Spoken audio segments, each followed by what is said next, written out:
You're listening to There's a Better Way, smart talk on healthcare and technology. If you're up for energizing and story-driven conversations with national healthcare leaders driving industry innovation across the country, then you are in the right place.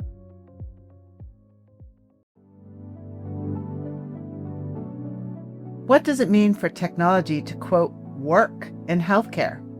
And what does it mean in the exam room with a real patient in real time? Today on There's a Better Way, we're kicking off our first episode of Season 5 with a guest who lives each day where healthcare and technology meet. Dr. Danny Lee is a practicing internal medicine physician and Chief Medical Information Officer at Johns Hopkins Community Physicians. He sees patients, and he builds the systems these patients depend on. So today we'll talk about friction, the delays, the gaps, the invisible processes that sometimes come between the doctor and the patient.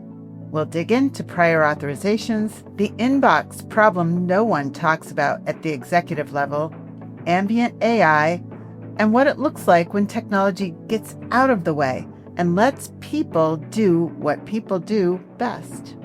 And we'll close with a question that I think sits at the heart of everything we'll be exploring this season. What should patients never have to think about again when it comes to their care? This is a conversation about what's broken, what's working, and what comes next. I'm Melanie Marcus, and this is There's a Better Way, smart talk on healthcare and technology. So all that said, a warm welcome to the show, Dr. Lee. Thanks for joining us on our first episode. Well, thank you, Melanie. It's great to be here. Well, let's start with our signature question, one that really draws directly from what you experience as a physician. What's your better way in healthcare, and how does it show up for your patients when you walk into the exam room? Well, for me, the better way is reducing any friction in the care of our patients so that we can act on the care plan that we agree upon together while we're in the room. I feel like technology should be felt as something that provides better access to care and not a barrier that you have to navigate around. Now, you still see patients regularly, right? While you're serving as the CMIO at Johns Hopkins Community Physicians? That is correct. It's the only way for me to really understand the technology that we're implementing and how it impacts the care of our patients.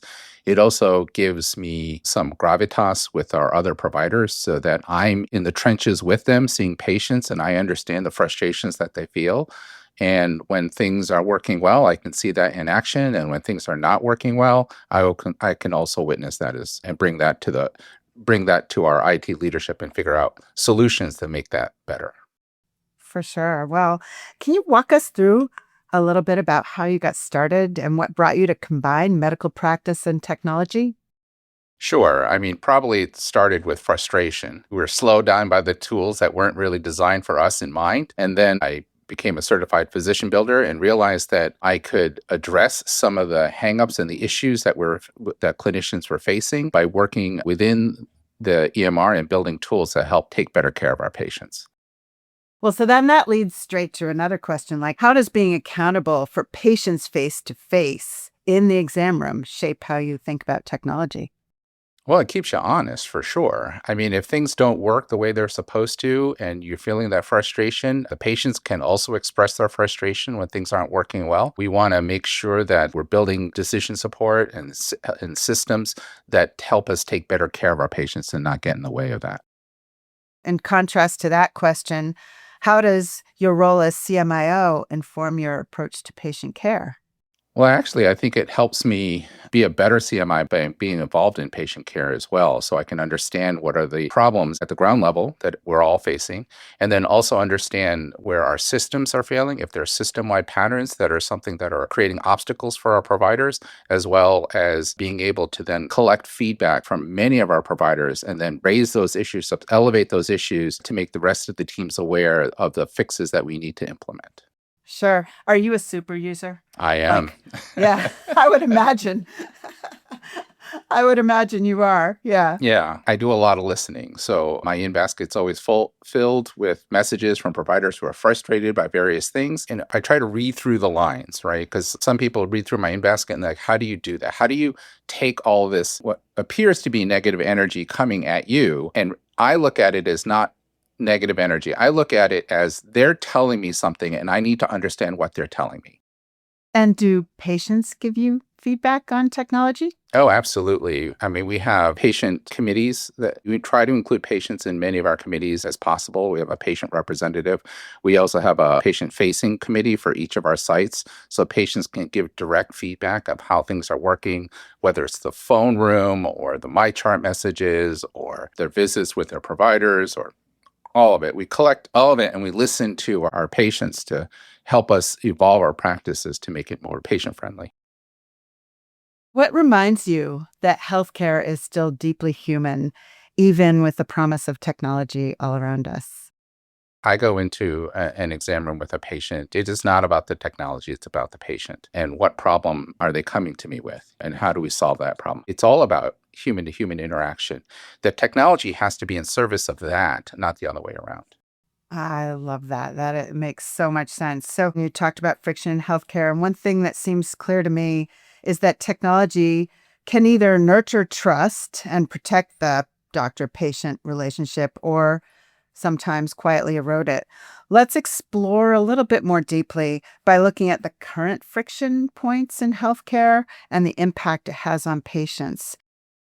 Friction is anything that inserts delay or uncertainty between the decision and the action plan that you have with the patient. For patients, that friction often means silence. In other words, they don't know what's going on behind the processes after you've created a bunch of orders. And that silence really can erode trust, both from the clinician and the patient standpoints.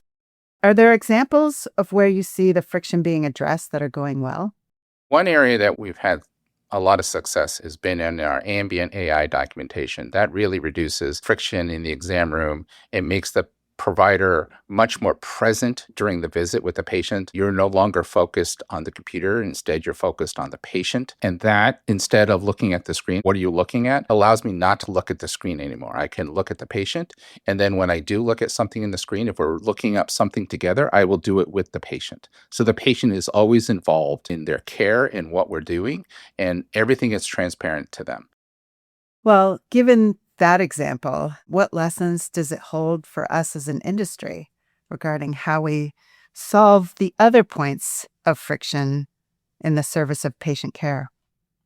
I think it's going to require all of us to work together to have these discussions, these conversations together to understand each other's point of view and then work collectively to solve these issues. One point I always bring up, and I do enjoy the opportunity to talk to SureScripts as well as talk at your conferences as well, because it gives me an opportunity to just not only talk to healthcare providers, which I do regularly, but also to get gain the perspective of the pharmacy benefit plans and the pharmacies themselves, and so having that collective conversation about understanding each other's point of view and what we're trying to achieve, and we're all trying to achieve the same thing. It's just that it's fascinating that we're all getting there by different means, and I think having that collective conversation will allow us to then figure out a path forward and offer strategies that I think will help all of us. Yes, one of the themes that we always end up on in these conversations around technology and how to help healthcare heal itself is the way we talk about it at SureScripts is collaboration, Oh, absolutely. right? We can't get this done any one segment of the industry alone. So as we talk about this, is there a friction point that you bump into as a clinician that never quite shows up at the executive strategy meeting? Oh, absolutely. We all dealing with the patient portals and messages that come at the clinicians, and the number of things that are coming into the in basket aren't really something that is measured by RVUs or encounter visits and patient flow and all of that. But we all understand that can be 50% or more of your job is just managing your in basket, and that will never show up on a balance sheet on any executive's summary. We have triage nurses that will help triage the patient. And then that layer helps us then decipher, okay, when they're pulling me out of a room, when the nurse is pulling me out of a room, it's because they've reached the top of what they can do and they're asking me to take over at that point. But those are very few. So a lot of this stuff requires teamwork and collaboration in order for us to kind of get through our days. Oh, for sure. And I definitely am in my prolific use experience it being triaged, which I think is completely appropriate. I actually feel bad sometimes thinking the doctor might see this. I'm like, I don't know where else to send it. And that's the other side. We want patients to engage in the portal. We don't want them to be held back or to be quiet or silent. We want them to engage in the portal. And we try to actually do things to empower patients to do more for themselves through the portal. Let's take the friction a little deeper into the medication area, right? We've talked about that friction is really when a patient is delayed in some way, shape, or form from getting their care. What do you see as the most common reasons medication doesn't move forward after a visit? Oh, there's so many, but probably the most common one are incomplete documentation, incorrect diagnoses, missed clinical content. Prior authorizations are so extraordinarily complex because the rules centered around them are very complex too. And that whole process of what it takes to get these medications approved for our patients is completely invisible to them. And yet there's so much work that happens behind the scenes every time that we sign off on one of these orders. And that when there's missing clinical documentation, then it triggers a whole manual review of filling in the gaps that were missed. So this happens, I'm sure, a lot. The patient calls to say, I can't get my medication. What's happening behind the scene when you get that call? We begin a manual process review to understand, did we miss a fax? Did we miss a notification? Did we miss something? And to understand why they didn't get it. And if they were denied, then to start, again, the manual process of appealing that decision after we learn that knowledge from our patients. I will say, in my experience, the majority of patients won't call us and tell them they never got the medication. They'll just not take it. Oh, yes. Right? Oh, They'll suffer in silence and not say anything. And which also leads me to my next point, which is when I know I am facing a prior authorization, for example, like a GLP-1, I will look the patient in the face and say, if you do not get this medicine in 48 or 72 hours, you need to let us know. I don't know if you were turned down or if you were approved unless you tell us, right? When you have medicine in hand, then I know you have it. Closing that loop is sometimes often missing. And I don't find out until the next time I see the patient. And I'm like, wait a minute, you never got your Mounjaro or you never got your Ozempic. What happened? It's like, I don't know. And you didn't call us or tell us or complain to us and say you never got it. And they don't. Most people will just live with it. so let's dig a little deeper into the data. Okay. It's got to be correct for one thing. It's got to be timely, right? In its delivery. So it strikes me that trust is incredibly important around the accuracy and timeliness of data. Does that resonate with you? Oh, absolutely. We've all been on electronic health records now for decades. Let's face it, this is not new stuff.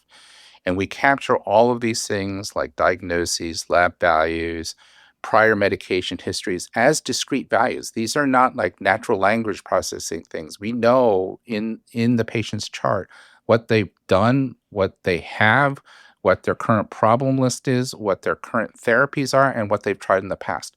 And that doesn't require reading a note. We just have this discrete data.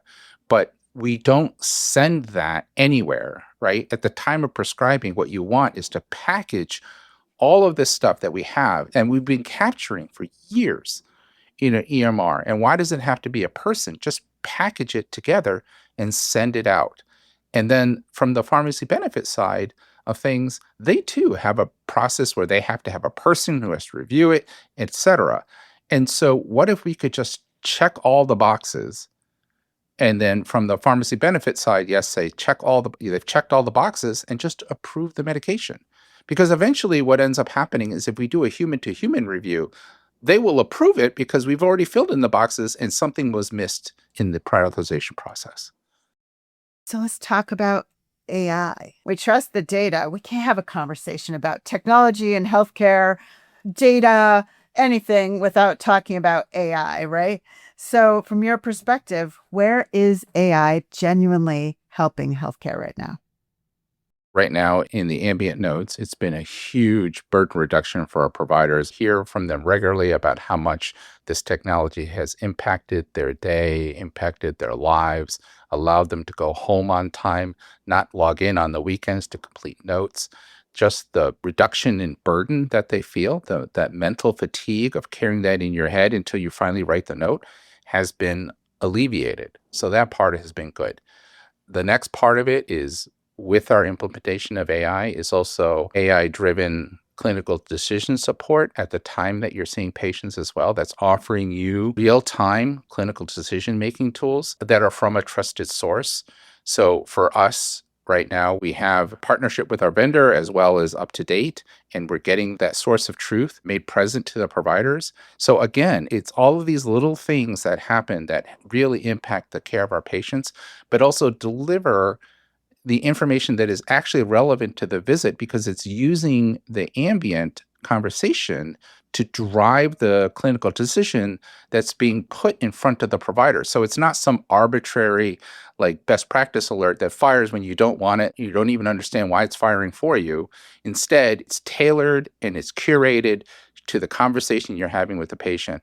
And that has been a huge boon for our providers. What the ambient AI allows you to do is have a more human contact with your patient. So you're not typing away and not looking at the patient, right? So when we're having this conversation, you want to maintain eye contact. You want to make sure the person's listening and you want to give feedback as they're talking, right? The patients feel heard. They feel like their discussions are taking place in the way they want to. And the other thing that's happening is because providers are no longer worried about writing the note, you never feel time constrained, right? So when the patient says, I have, one more thing, and you, as a clinician, you often sigh and say, okay, I have to one more thing and get back on the computer, start typing again, etc. Instead, you can just listen to what they have to say and then keep going with the conversation that you have.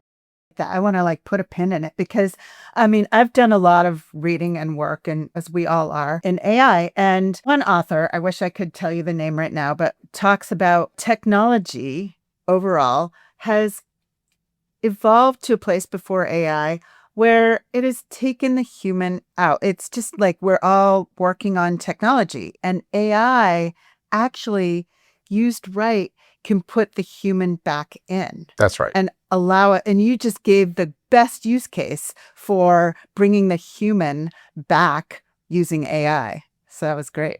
Absolutely. Absolutely. And then maybe this comes with age, but when I was younger, I used to felt like I had to know everything before I went in the patient room. And the last thing you ever wanted to say was, I don't know. But I frequently now say, I don't know in front of my patients. If they're asking a question about an area that I don't know very well, I don't have a problem saying, hey, let's look that up together and find out what that answer is with the introduction of ambient and then the clinical decision support. If I'm asking that question out loud, it starts pulling up that reference for me. And then I can show the patient about what we talked about and the clinical references and show it to the patient.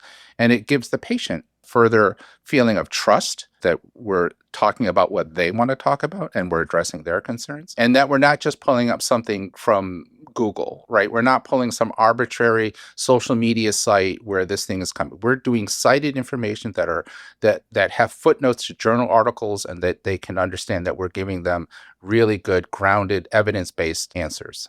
Well, we've talked a lot about the potential impact of technology on patients and those who care for them. We've brought the patient straight into the discussion, but let's even bring the patient back in more closely. When technology is working as intended, it helps keep patients' care on track. But when care doesn't stay on track, patients feel it right away. So after a visit ends, where do you see patients struggling right now to follow through on their care plan most? Oh, that's a variety of things. I mean, I can start with access to specialists, right? That's often a delay in care.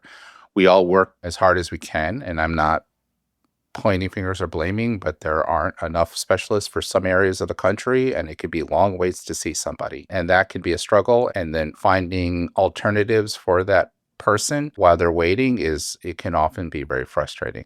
We talked earlier about prior authorizations. Sometimes the things that's visible to patients is what we call step therapy, the thing you have to fail before you get to the thing you want to do. And making that transparent to patient can be tough for patients. And not understanding where they are in the prior authorization process can be really frustrating for patients.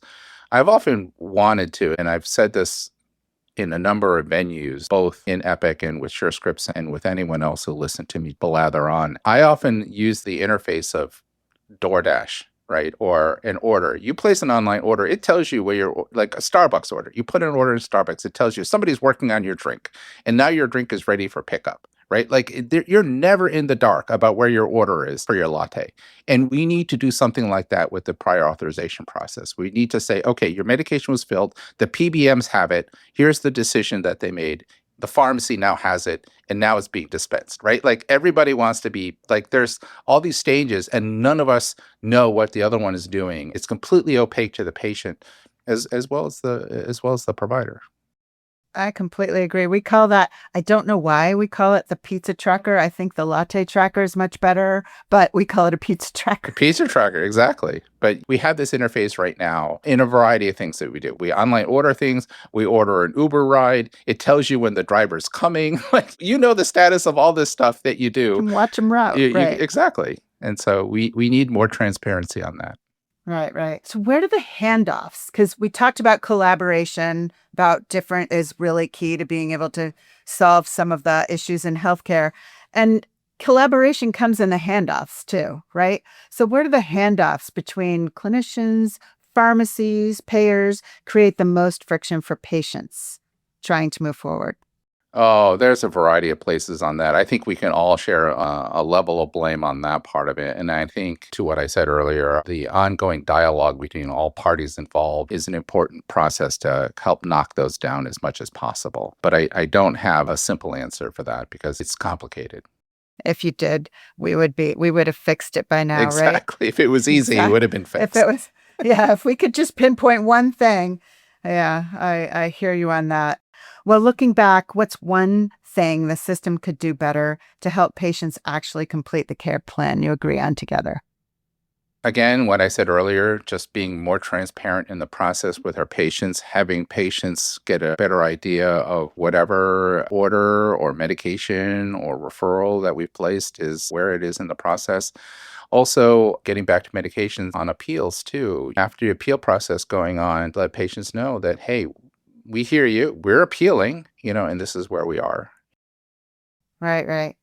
Well, I love how you've decentered technology. We've put technology in the center, but we've also decentered it because that's the magic of the role that you have and the work that you do is you put the patient in front. And we did that from the very beginning of the conversation. So usually in these kinds of conversations, technology takes the front stage because we're talking about technology, but really it's about the patient. It's all in service of the patient. So let's end our conversation today with a little more of that. When you imagine the patient experience in the years to come, what's the one thing you hope patients never have to think about again because technology got it right? Oh, it'd be great if we could get rid of prior authorizations I and just knew you were know gonna say that. instantly and being able to, honestly, Absolutely. I would love to be able to look a patient in the face. And when it works, I will say this, when it works and you go through the e-prior authorization process and you get an answer back before the patient leaves, it is the best feeling to let them know it was approved, the pharmacy has it, please talk to your pharmacist about when you can pick it up. That's great. Awesome. Well, thank you, Dr. Lee, for grounding us in what really matters, the patient and the clinicians who care for them, and building what comes next so that we can keep patient care on track. It was really a pleasure to have you on the show. Well, thank you.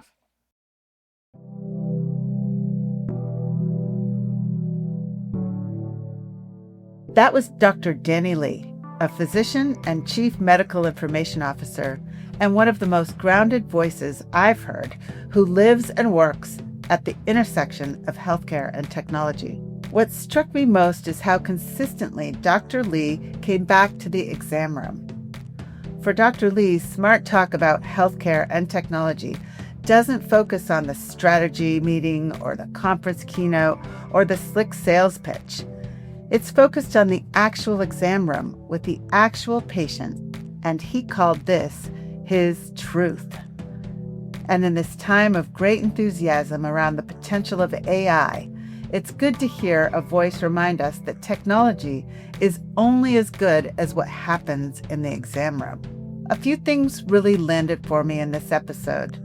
First, his idea of friction not as a technical glitch, but as silence. When a patient doesn't know what's happening with their prior authorization, their medication, their referral, the silence that results is a sign of system failure. And it's invisible to everyone except the patient.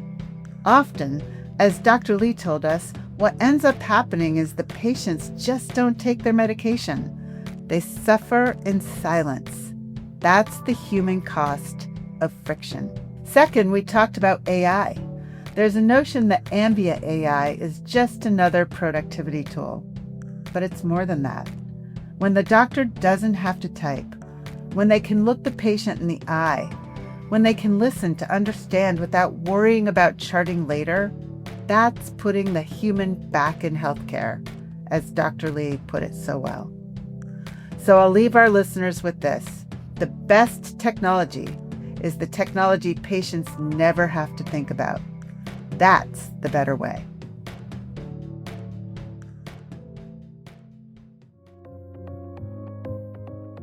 Thank you for listening in today. If you've enjoyed this podcast, please rate, subscribe, and review. There's a better way. Smart Talk on healthcare and technology.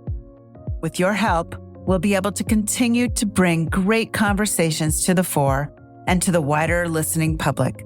Thank you.